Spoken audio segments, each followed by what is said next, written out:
ఇవాల్టి నుంచి తెలంగాణ అసెంబ్లీ సమావేశాలు తిరిగి ప్రారంభం కానున్నాయి. సభలో కీలక అంశాలపై చర్చించే అవకాశం ఉంది. మొదట ప్రశ్నోత్తరాల సభ ప్రారంభం కానుండగా 2 బిల్లులను రాష్ట్ర ప్రభుత్వం ప్రవేశపెట్టనుంది.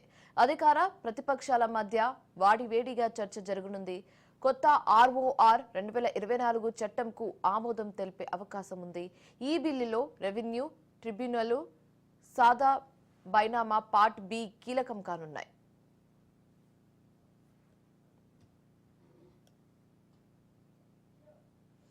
కొత్త ఆర్ఓఆర్ లో భూదాన్ గుర్తింపు కార్డులు ఇచ్చేందుకు ప్రభుత్వం కసరత్తు చేస్తుంది. జియో ట్యాగ్ తో ప్రాపర్టీ గుర్తించేలా ఏర్పాట్లు చేయనున్నారు. సంక్రాంతి లోపే గ్రామ రెవెన్యూ వ్యవస్థ పునరుద్ధరించే అవకాశం ఉన్నట్లుగా తెలుస్తుంది. అలాగే ధరణిపై పూర్తి స్థాయిలో సమగ్ర చర్చ జరిగే అవకాశం ఉంది. కొత్త స్పోర్ట్స్ యూనివర్సిటీ బిల్లు, విశ్వవిద్యాలయాల సవరణ బిల్లులను ప్రభుత్వం ప్రవేశపెట్టనుంది. ఉభయ సభల్లో పర్యాటక విధానంపై స్వల్పకాలిక చర్చ జరగనుంది.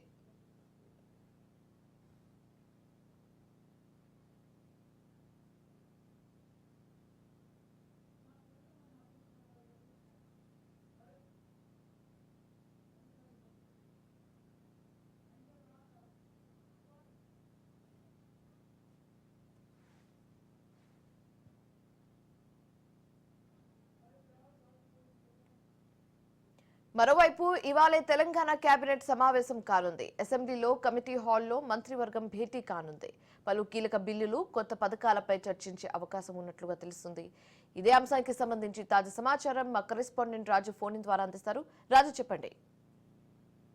శివాని, ఈ నెల 9వ తేదీన ప్రారంభమైనటువంటి తెలంగాణ శీతాకాల అసెంబ్లీ సమావేశాలు ఒక్కరోజు జరిగిన తర్వాత ఈ రోజుకు వాయిదా పడడం జరిగింది. తిరిగి ఈ రోజు పునః ప్రారంభం కాబోతా ఉన్నాయి. ఈ రోజు ఉదయం ప్రారంభమైన తర్వాత మొదటగా సభలో ప్రశ్నోత్తరాలు ఉంటాయని చెప్పేసి ఇప్పటికే ప్రకటన విడుదల చేయడం జరిగింది. ప్రశ్నోత్తరాల తీర్మానాలను ప్రవేశపెట్టిన తర్వాత ముఖ్యంగా ఈ రోజు 2 బిల్లులను ప్రభుత్వం ప్రవేశపెట్టిందని చెప్పి తెలుస్తా ఉంది. తెలంగాణ యువ భారత వ్యాయామ విద్యా క్రీడా విశ్వవిద్యాలయాల బిల్లు, అదేవిధంగా తెలంగాణ విశ్వవిద్యాలయాల సవరణ బిల్లు ప్రవేశపెట్టాలని చెప్పి ప్రభుత్వం అయితే ఇప్పటికైతే నిర్ణయించడం జరిగింది. ముఖ్యంగా తెలంగాణలో పర్యాటక విధానంపై కూడా ఈ రోజు స్వల్పకాలిక చర్చ ఉండనుందని చెప్పేసి కూడా మనకు తెలుస్తా ఉంది. ముఖ్యంగా శాసన మండలిలో కూడా ఇదే అంశంపై చర్చ ఉంటుందని చెప్పి ప్రభుత్వం అయితే చెప్పడం జరిగింది.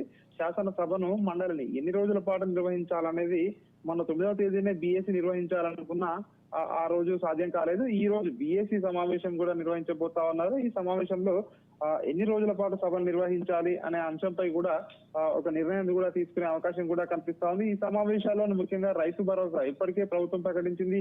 సంక్రాంతి తర్వాత రైతు భరోసా ఇస్తామని చెప్పి రైతులకు ఏదైతే ప్రకటించడం జరిగిందో దానిపై కూడా రైతు భరోసా విధి విధానాలపై కూడా ఈ సభలోనే చర్చించే అవకాశం ఉన్నట్టుగా కూడా తెలుస్తా ఉంది. ముఖ్యంగా ఆర్ఓఆర్ చట్టం, ఆర్ఓఆర్ 2024 కొత్త చట్టాన్ని కూడా ప్రభుత్వం తీసుకురానున్నట్టుగా కూడా మనకు తెలుస్తా ఉంది. దాని యొక్క ముసాయిదా ఇప్పటికే సిద్ధమైంది. ఆ బిల్లును కూడా సభలో ప్రవేశపెట్టే అవకాశం కూడా కనిపిస్తా ఉంది. అదేవిధంగా ఇతర అంశాలు కొన్ని కీలకమైన అంశాలపై ఈసారి సభలో చర్చలు జరుగుతాయి. ముఖ్యంగా అధికార ప్రతిపక్షాల మధ్య ఈసారి వాడివేడిగా చర్చలు ఉంటాయని చెప్పేసి కూడా మనకు తెలుస్తా ఉంది. ముఖ్యంగా ఈ రోజు మధ్యాహ్నము అసెంబ్లీ కమిటీ హాల్లో కేబినెట్ సమావేశం కూడా జరగబోతా ఉంది. ఈ కేబినెట్ సమావేశంలో పలు కీలకమైన నిర్ణయాలు తీసుకుంటారని చెప్పేసి మనకు తెలుస్తా ఉంది. ముఖ్యంగా ఇప్పటికే అంటే ఈ కార్ రేస్ ఏదైతే ఉందో గత ప్రభుత్వంలో జరిగినట్టు ముఖ్యంగా ఇప్పటికే కేటీఆర్ పై ఎఫ్ఐఆర్ నమోదు చేయడానికి గవర్నర్ అనుమతి కోరుతూ ప్రభుత్వం కూడా ఉత్తర్వులు రాసింది. దానికి గవర్నర్ కూడా సమ్మతించినట్టుగా కూడా తెలుస్తా ఉంది. కాబట్టి తద్వారా ప్రభుత్వం ఏ విధంగా ముందుకెళ్లాలి ఈ వ్యవహారంలో అని చెప్పేసి కూడా కేబినెట్ సమావేశంలో నిర్ణయం తీసుకునే అవకాశం కూడా కనిపిస్తా ఉంది. అదేవిధంగా